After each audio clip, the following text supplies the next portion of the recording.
Every evening, I am making a video about something. And now I'm just admiring my neighbor's dogs walking around in her garden. Not really knowing what I'm going to speak about today. This evening.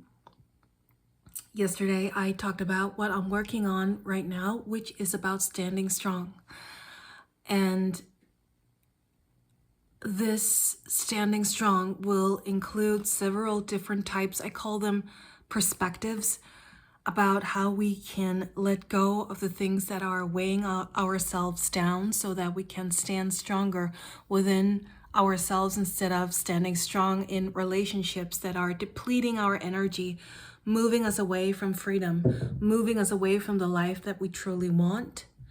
Because I've been in a relationship with a parent where my energy and my sense of freedom never blossomed because I was so consumed with the bitterness of this relationship, and I only worried about them. And because their opinion was stronger than my own sense of opinion inside myself, because the avatar that my subconscious had created of my parent inside of me had a greater voice than my own voice.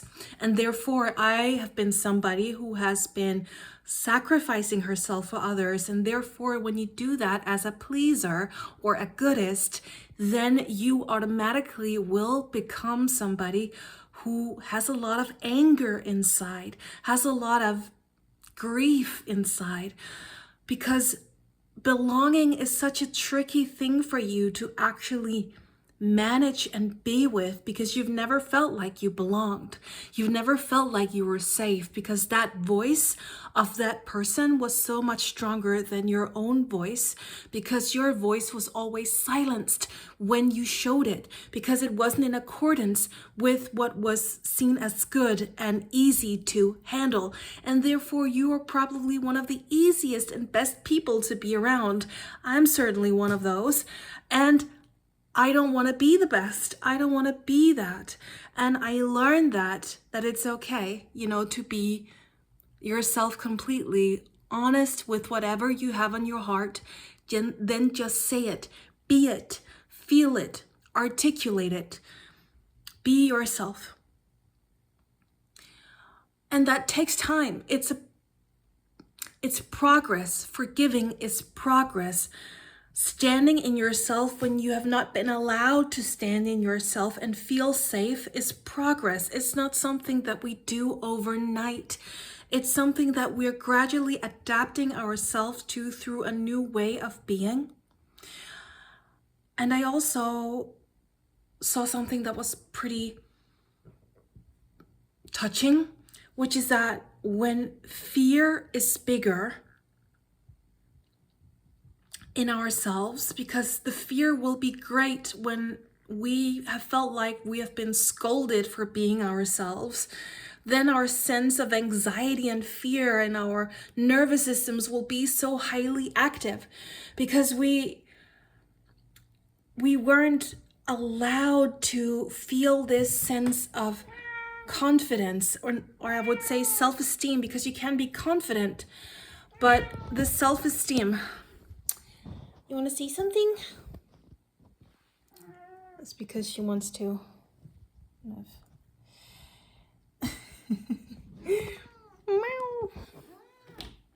She wants to have me open the window so she can look out and watch everything. It's that when we try to put self-esteem on fear, we are actually not allowing ourselves to be what can integrate softly and thereby create stronger roots, so that makes us stand greater in our life. And we try to force self-esteem upon ourselves, and we try to force action onto ourselves, even though our nervous system capacity is not there yet. And I'm speaking from experience. Our nervous system capacity isn't there yet for us to actually have the esteem that's necessary for us to do the thing that we can feel that we need to do. And it can take a lot of time before it integrates.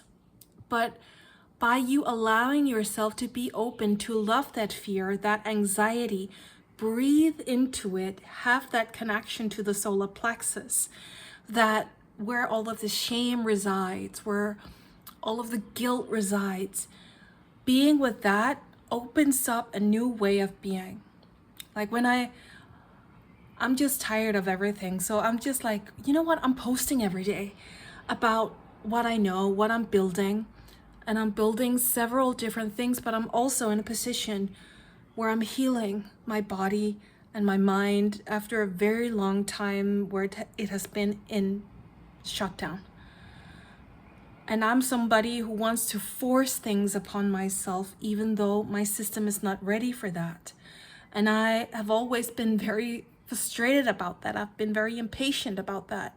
But I can only accept the fact that my body is doing its best in building the self-esteem required to do the job that I've always meant to do and that I've always been doing. But it just hasn't been something that has been consistent. It's something that has had many different shapes and forms, but I know for a fact that that is what I'm doing. I've always been a teacher. I've always been a spiritual teacher and an artist, and I've always wanted to combine those things, but I also see that you need to separate it a bit for people to actually get what is it that she's doing. And I get that, and I'm building that again. After I have removed another thing, I'm building this, and it is much more soft and more in alignment with the message that I've always wanted to convey, with the things I've been going through now, the things that I see that people need to learn, how to separate that inner voice from their own, and how to build that capacity for that voice, that inner self-esteem, to actually have more space than the voice you grew up with that is still controlling your subconscious, making your own emotions scary, making your truth scary, making your path scary. And it's not meant to be like that. It's meant for you to be your voice, the truth, the thing that guides you to where you need to be. But before that voice can have its place, we need to separate it through inner work. And that is what I want to teach you. So I'm doing this every evening and I'm talking about these things, and you're welcome to subscribe, like, share, do whatever you like, and I'll see you tomorrow.